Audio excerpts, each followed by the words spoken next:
Hamıya salamlar. Bugün sizlerlə birlikdə 7-ci sinif riyaziyyat dərsindən rasional ədədlərin ədəd oxunda göstərilməsini keçirik. Gəlin qaydanı bir dəfə oxuyaq. Üzərində hesablama başlanğıcı, müsbət istiqaməti və vahidi parça seçilmiş düz xəttə ədəd oxu deyilir uşaqlar.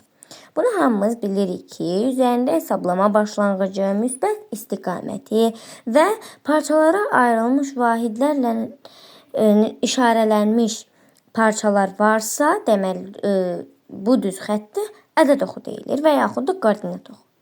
Siz artıq bilirsiniz ki, müsbət tam ədədlər ədəd oxu üzərində sıfırdan sağda, mənfi tam ədədlər isə solda yerləşir. Bəli, bunu nümunədə şəkil 1-də də görə bilərik ki, mənfilər solda, müsbətlər sağda yerləşir.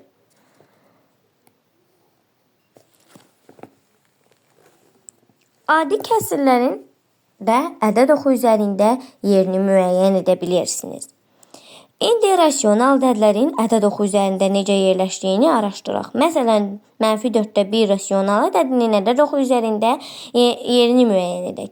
Tam ədədlərdə olduğu kimi müsbət rasional ədədlərdə ədəd oxunda sıfırdan sağda, mənfi rasional ədədlər isə solda yerləşir. Onda -4/1 mənfi rasional ədəd olduğuna görə sıfırdan solda yerləşir. -4/1 ədədi 4/1 ədədinin əksidir. Əks ədədlər ədəd oxu üzərinin hesablama başlanğıcından, yəni sıfırdan eyni məsafədə yerləşir. Məsələn, 7 və -7 ədədləri sıfıra uyğun olaraq 7 vahid sağda və 7 vahid solda yerləşir. Eyni qayda ilə 4/1 və -4/1 rasional ədədlərdə ədəd oxu üzərində uyğun olaraq sıfırdan sağda və solda eyni məsafədə yerləşir.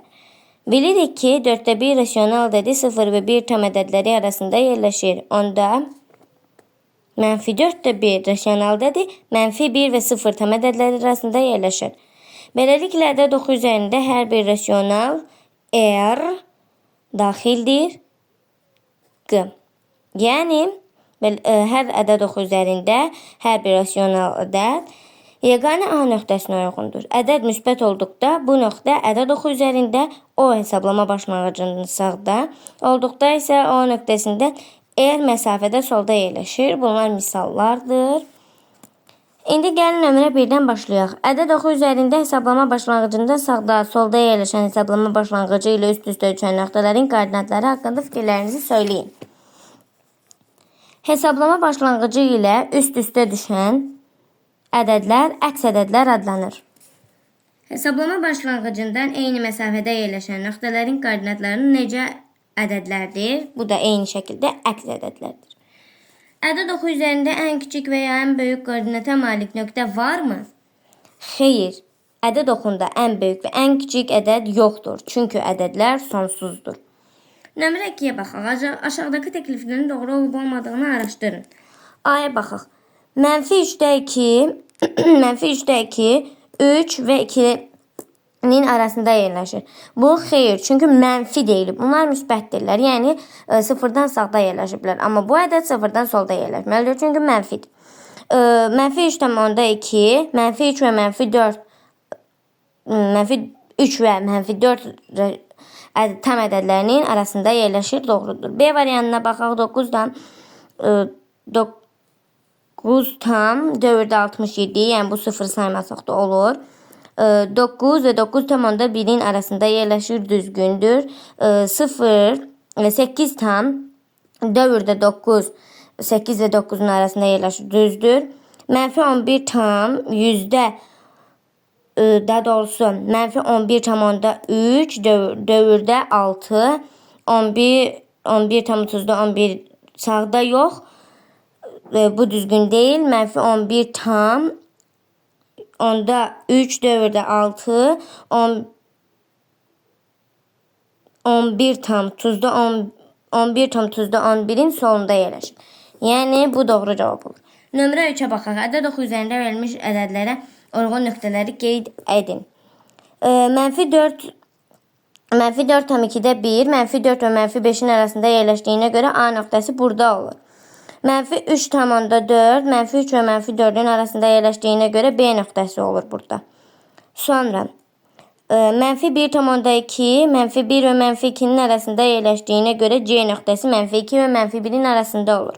Mənfi 0,8 0 və mənfi 1'in arasında yerləşdiyinə görə D nöqtəsi orada olur. Yəni mənfi 1 və 0'ın arasında olur. Sonra 0,4'də 6, 0 və 1'in arasında yerləşdiyinə görə E orada olur. 1,5'də 3, 1 və 2'nin arasında yerləşdiyinə görə E orada olur. 4,4'də 5, 4 və 5'in arasında yerləşir. Buna görə F onların arasında olur. Axırda 7 tam onda 8, dövrdə 4, 7 və 8'in arasında yerləşir. Q hərfi burada olur. Mənfi 2,9'da 2, mənfi 2 və mənfi 3'ün arasında yerləşdiyinə görə H da burada olur. İndi gəlin baxaq 4-cü. Ədəd oxu üzərində verilmiş nöqtələrin koordinatları təxmini müəyyən edin. Təxmini müəyyən edin deyilib, onda gəlin müəyyən edək. Deməli, nömrə 4-də ədəd oxunun üzərində verilmiş nöqtələrin koordinatlarını təxminən müəyyən edin. N burada olur bizdə mənfi 5, yəni təxmini deyilib. Burada mənfi 6'dır, burada mənfi 5 gələcək. M burada bizdə olur mənfi 4, mənfi 3, mənfi 3 tam. Yəni siz istədiyiniz rəqəm yaza bilərsiniz buradan. Siz yaza bilərsiniz onda 1. Yəni 3,1, 2, 3, 9 və yaxud da istədiyiniz bir rəqəmi yaza bilərsiniz. Mən mənfi 3,5'də 2 yazmışam. Sonra K burada mənfi 2 tam olur. Mənfi 2,2. Bunu bu şəkildə də yazmaq mümkündür. Yəni bərabərdir. Mənfi 2 tam. Bu şəkildə də yazmaq mümkündür bunu. Sonra bura baxaq. A. Bax, görürsünüz buradan. Bura mənfi 1 olur. Bu da 0. 0,9'da 1 yaza bilərsiniz. 0,10'da 1 yaza bilərsiniz. İstədiyiniz rəqəm yaza bilərsiniz. C'ye baxaq. C burada 1, 2. Yəni 1,8. Bunu həmçinin bu şəkildə də yaza bilərik. 1,8. Nəyə görə burada 1 olur? Çünki 0'dan solda mənfi ədədlər yerləşir. Bu zaman məsəl üçün mənfi 6'ya da yaxındır da. Mənfi 5 bu heç. Burada bu mənfi 4'dür, bu mənfi 3'dür. Biz nə üçün mənfi 3 yazdıq? Çünki solda olan mənfi ədədlərdə tamlar tapılarkən onlardan əvvəlki ədədə fikir verilir. Məsələn, burada mənfi 4'də yox, mənfi 3 tam kimi götürmüşük. Burada isə tam əksinədir. 1'i tam kimi götürürük, 3'ü tam kimi götürürük. Məsələn, burada B bizdə xəttin üstündədir. Nöqtə verilməyib B bizdə. B nöqtəsinin təxmini baxsaq, hara olur? 4'də, 4 tamam.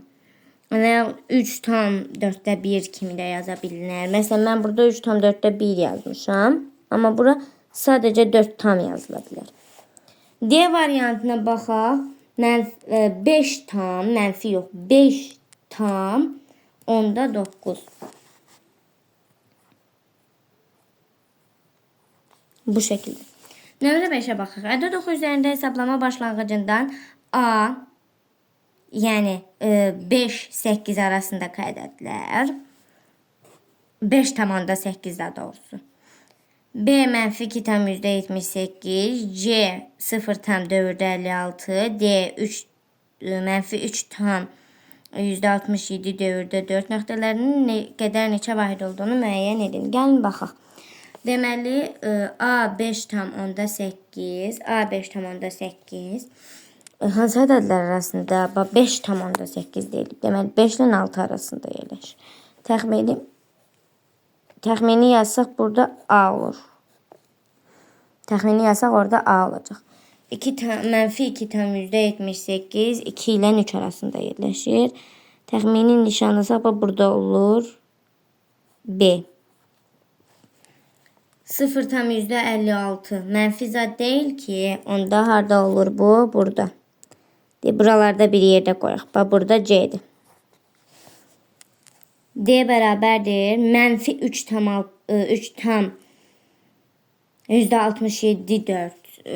dövrdə 4, yəni. Burada mənfi 3 tam deyildikdə buralarda bir arada biz D nöqtəsini qeyd edirik. Neçə vahid olduğunu indi baxaq. A nöqtəsinə yazaq A nöqtəsi. Bir dəqiqə. Deməli, A nöqtəsinə bərabərdir. A nöqtəsi hardadır? 6-ya yaxındır. Demək olar ki, 6-dır. 1, 2, 3, 4, 5. Bu da demək olar ki, bir hardasa 6.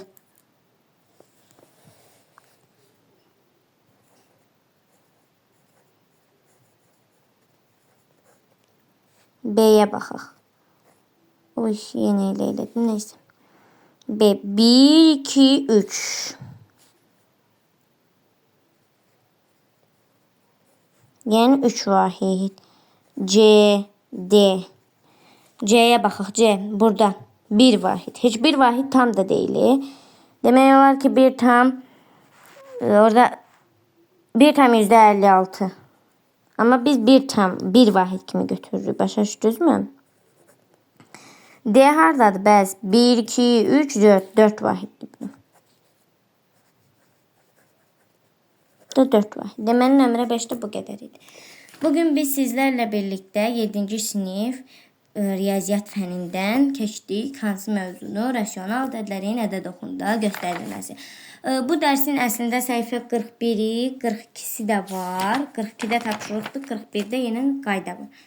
Bu gələn dərsə kimi, yəni bu mövzu artıq, yəni rasional ədədlərin ədəd oxunun üzərində göstərilməsinin digər davamı da olduğuna görə o digər davamını gələn dərsdə keçənədək. Sağ olun.